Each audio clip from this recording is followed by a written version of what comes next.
tumanimizning 2-umumiy ta'lim maktabining jamoasi. Bugun juda ham ajoyib kun. Davlatimiz rahbari tomonidan belgilab berilgan dolzarb 90 kun amalda. Ushbu tadbir o'quvchi yoshlarga san'atga bo'lgan qiziqish, o'quvchi yoshlarni bo'sh vaqtlarini mazmunli va maroqli o'tkazish uchun rejalashtirilgan.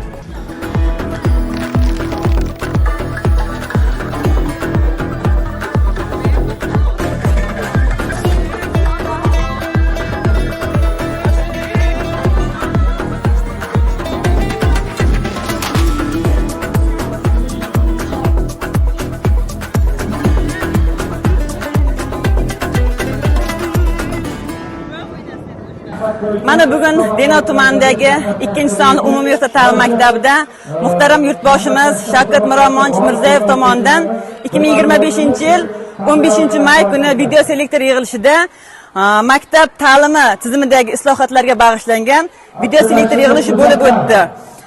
Unda ta'limning barcha bosqichlariga zamonaviy yondashuvlarni joriy etish, yoshlar tarbiyasi va ularning salohiyatini ro'yobga chiqarish bo'yicha ustuvor vazifalar belgilab berildi.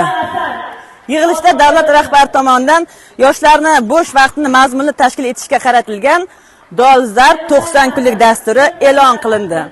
Ushbu dastur yoshlarda ijtimoiy faollikni oshirish, ularning bilim va ko'nikmalarini rivojlantirish, ma'naviy saviyasini yuksaltirishga xizmat qiladi.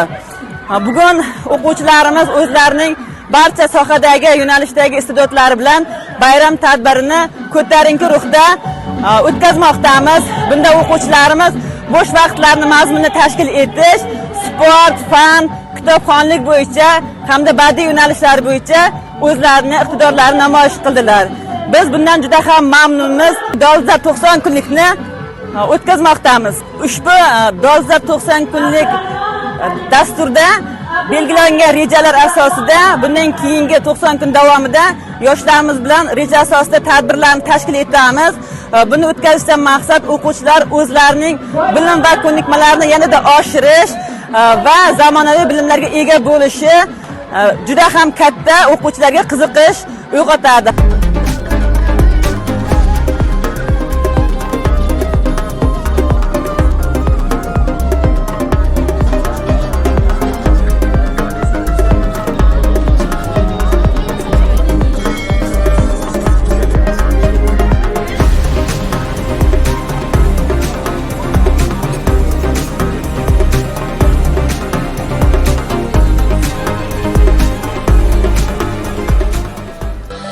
Şahları Osmanlı'ya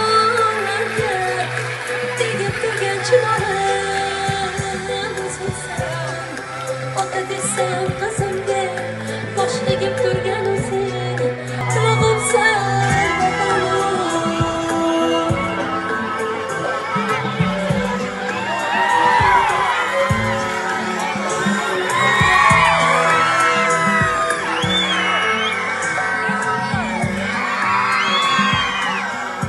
Singing